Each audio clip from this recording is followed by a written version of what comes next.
सावधान, मां लक्ष्मी ने स्वयं कहा है, अगर घर की ये 5 चीज किसी को दे दी जाए तो धन संपत्ति ही नहीं, सुख शांति भी सदा के लिए छिन जाएगी।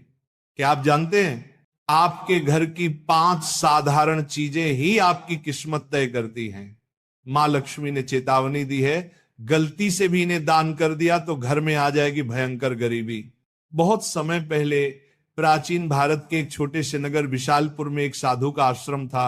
वहां दूर दूर से लोग आकर आध्यात्मिक शिक्षा प्राप्त करते थे। नगरवासी साधु को आचार्य देव कहते थे, क्योंकि वे केवल भिक्षा लेकर जीवन व्यतीत नहीं करते थे, बल्कि लोगों को सही जीवन जीने की राह भी दिखाते थे। विशालपुर नगर समृद्ध था, लोगों के घर धन धान्य गहनों और रत्नों से भरे रहते थे। नगरवासी मानते थे कि ये सब माता लक्ष्मी की कृपा से ही है। नगर के बीचों बीच माता लक्ष्मी का एक भव्य मंदिर था। रोज शाम को वहां दीपक जलाए जाते, घंटियों की ध्वनि गूंजती और पूरा वातावरण श्री ह्रीं श्री महालक्ष्मी नमः के मंत्रों से पवित्र हो जाता। लेकिन एक परिवार ऐसा भी था जो नगर में सबसे समृद्ध होने के बावजूद धीरे धीरे कंगाल होने की ओर बढ़ रहा था। यह परिवार था वसुदेव जी का। वसुदेव जी नगर के सबसे बड़े व्यापारी थे। उनके पास सोने चांदी के ढेर थे, नौकर चाकर थे और अनाज के कोठार भरे रहते थे। फिर भी कुछ वर्षों के भीतर उनका घर वीरान होने लगा। धन की जगह कर्ज बढ़ने लगा, नौकर छोड़कर जाने लगे और घर में अशांति फैल गई। लोग हैरान थे कि ऐसा क्यों हो रहा है, आखिर माता लक्ष्मी की कृपा एक समृद्ध घर से क्यों उठ गई। वसुदेव जी भी परेशान थे। एक रात वे चिंतित होकर सो रहे थे, तभी उन्हें एक स्वप्न आया। स्वप्न में माता लक्ष्मी प्रकट हुई। उनके मुखमंडल से दिव्य आभा निकल रही थी। 4 हाथों में कमल, शंख, गदा और सोने के सिक्कों की वर्षा करने वाला पात्र था। उनकी मुस्कान शांति और कृपा से भरी थी, लेकिन आंखों में एक कठोर सत्य छिपा था। माता बोली, वसुदेव तुम दुखी क्यों हो? क्या तुम्हें याद नहीं कि धन की रक्षा करना भी एक तपस्या है? तुमने अपने घर की 5 पवित्र वस्तुएं बार बार दूसरों को देकर मेरे निवास को अशुद्ध कर दिया, इसलिए मैं तुम्हारे घर से विदा हो गई। वसुदेव ने हाथ जोड़कर कहा, मां मुझे क्षमा करें, कृपया मुझे बताइए कि वे 5 वस्तुएं कौन सी हैं जिन्हें देने से घर में गरीबी आती है। माता ने कहा, यह रहस्य मैं बताऊंगी, परंतु ध्यान रहे ये केवल तुम्हारे लिए नहीं बल्कि पूरे नगर और संसार के लिए शिक्षा है। 5 वस्तुएं कभी भूलकर भी घर से बाहर नहीं देनी चाहिए, क्योंकि ये वस्तुएं मेरे निवास की जड़ें हैं। इन्हें खोने से घर निर्धन और अपवित्र हो जाता है। इतना कहकर माता अदृश्य हो गईं। वसुदेव घबरा कर उठ गए। उनका शरीर पसीने से तरबतर था। अगले दिन वे भागते हुए आचार्य देव के आश्रम पहुंचे और सारी घटना सुनाई। आचार्य देव ने शांत होकर कहा, वसुदेव ये कोई साधारण सपना नहीं है, ये स्वयं लक्ष्मी का आदेश है। अब तुम्हें धैर्य रखना होगा। माता लक्ष्मी ने जो 5 रहस्य बताए हैं उन्हें समझने के लिए तुम्हें एक आध्यात्मिक यात्रा करनी होगी, तभी तुम्हें सच्चा उत्तर मिलेगा। और इस प्रकार यात्रा शुरू हुई। वसुदेव ने अपनी पत्नी सुभद्रा और बेटे माधव के साथ नगर छोड़ दिया और आचार्य देव के आदेश पर हिमालय की ओर प्रस्थान किया। रास्ते में उन्हें तरह तरह की घटनाएं घटी। एक गांव में उन्होंने देखा कि एक महिला अपने घर का चूल्हे की राख दूसरों को दे रही है। वसुदेव को तुरंत माता लक्ष्मी की बात याद आई। क्या राख की भी उनमें से एक वस्तु है? उन्होंने महिला से पूछा, बहन तुम ये राख क्यों बांट रही हो? महिला ने कहा, महाराज लोग मानते हैं कि राख खेत में डालने से फसल अच्छी होती है। वसुदेव ने सोचा, लेकिन ये तो गलती है।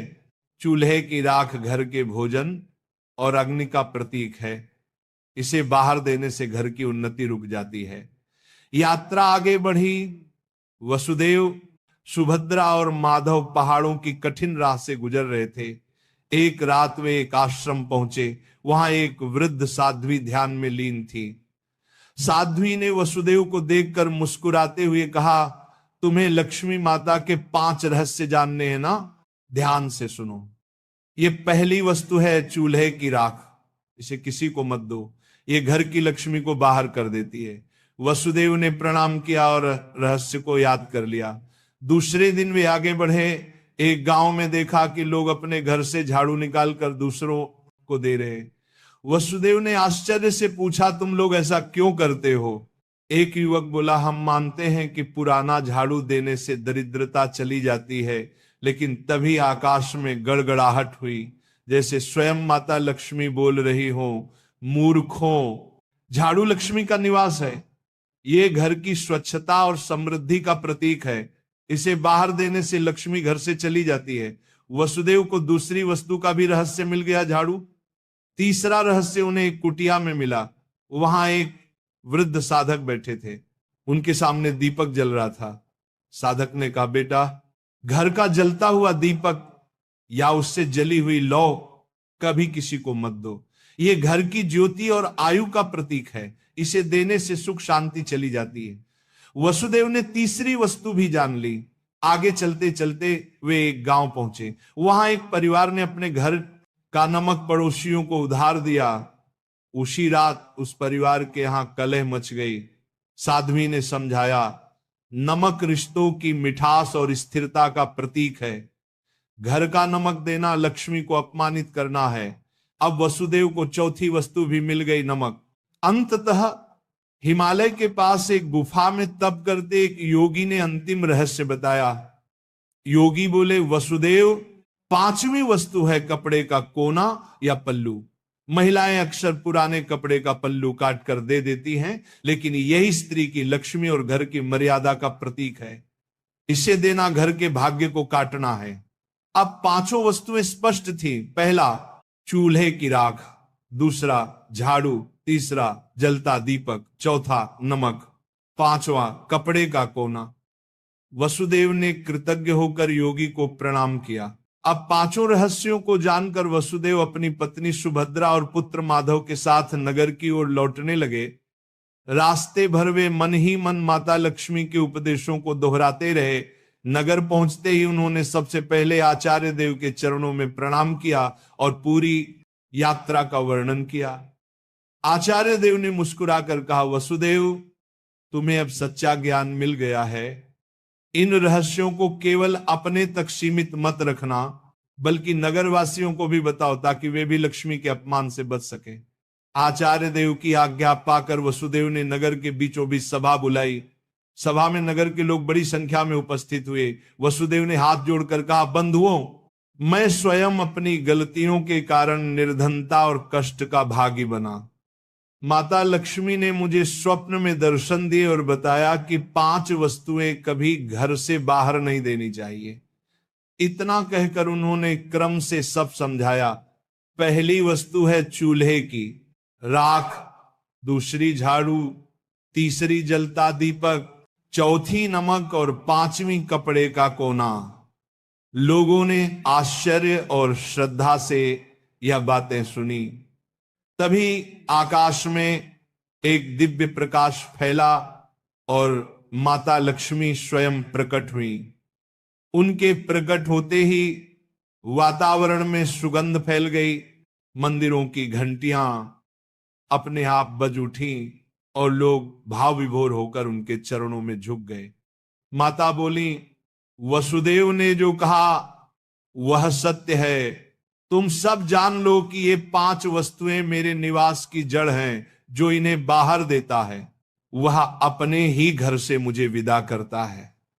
ये कहते ही माता ने वसुदेव के घर की ओर हाथ उठाया और देखते ही देखते उनके घर में फिर से समृद्धि लौट आई। कोठार भर गए, नौकर लौट आए और पूरे घर में शांति का वास हो गया। नगर के लोग ये चमत्कार देखकर स्तब्ध रह गए और माता लक्ष्मी के जयकारे करने लगे। नगर में अब यह शिक्षा फैल गई कि कोई भी व्यक्ति घर की 5 वस्तुएं बाहर न दे। लोग अपने घरों में सावधानी रखने लगे। पहले जो लोग अंधविश्वास में पड़कर झाड़ू, राख, नमक या दीपक दूसरों को दे देते थे, उन्होंने ये सब बंद कर दिया। नगर में धीरे धीरे हर घर में समृद्धि लौटने लगी। लोग समझ गए कि लक्ष्मी केवल सोने, चांदी या धन में ही नहीं, बल्कि घर की पवित्रता, भोजन, स्वच्छता और मर्यादा में भी रहती है। वसुदेव अब नगर में आदर्श बन गए। वे धनवान तो थे ही, पर अब उन्होंने अपने धन को धर्म और सेवा में लगाना शुरू किया। उन्होंने गरीबों के लिए अन्न क्षेत्र बनवाया, परंतु घर की 5 वस्तुएं देने से हमेशा इनकार करते। जो भी उनसे ये चीजें मांगता वह विनम्रता से कह देते, भाई ये माता लक्ष्मी की मर्यादा है, इन्हें देने से मेरे ही नहीं तुम्हारे घर की भी समृद्धि घट जाएगी। लोगों ने भी इस शिक्षा को हृदय से स्वीकार कर लिया। समय बीतने पर नगर विशालपुर दूर दूर तक प्रसिद्ध हुआ कि वहां न तो कोई निर्धन रहता है और न ही किसी के घर में कलह होती है। ये सब केवल माता लक्ष्मी की शिक्षा का परिणाम था। माता लक्ष्मी समय समय पर नगर में आकर वसुदेव को आशीर्वाद देती और नगरवासियों को याद दिलाती कि लक्ष्मी केवल धन की देवी नहीं, बल्कि संतुलन, संयम और मर्यादा की शक्ति है। अंततः वसुदेव के जीवन की सबसे बड़ी सीख यही बनी कि लक्ष्मी की कृपा केवल मेहनत से ही नहीं, बल्कि मर्यादा के पालन से भी प्राप्त होती है। माता लक्ष्मी केवल धन संपत्ति की देवी नहीं, बल्कि वे पवित्रता, मर्यादा और संतुलन की शक्ति है। घर की समृद्धि बनाए रखने के लिए मेहनत और सदाचार के साथ साथ मर्यादा का पालन भी आवश्यक है। चूल्हे की राख, झाड़ू, जलता दीपक, नमक और कपड़े का कोना, ये 5 चीजें लक्ष्मी का निवास मानी जाती हैं। इन्हें घर से बाहर देने का अर्थ है लक्ष्मी को स्वयं विदा करना।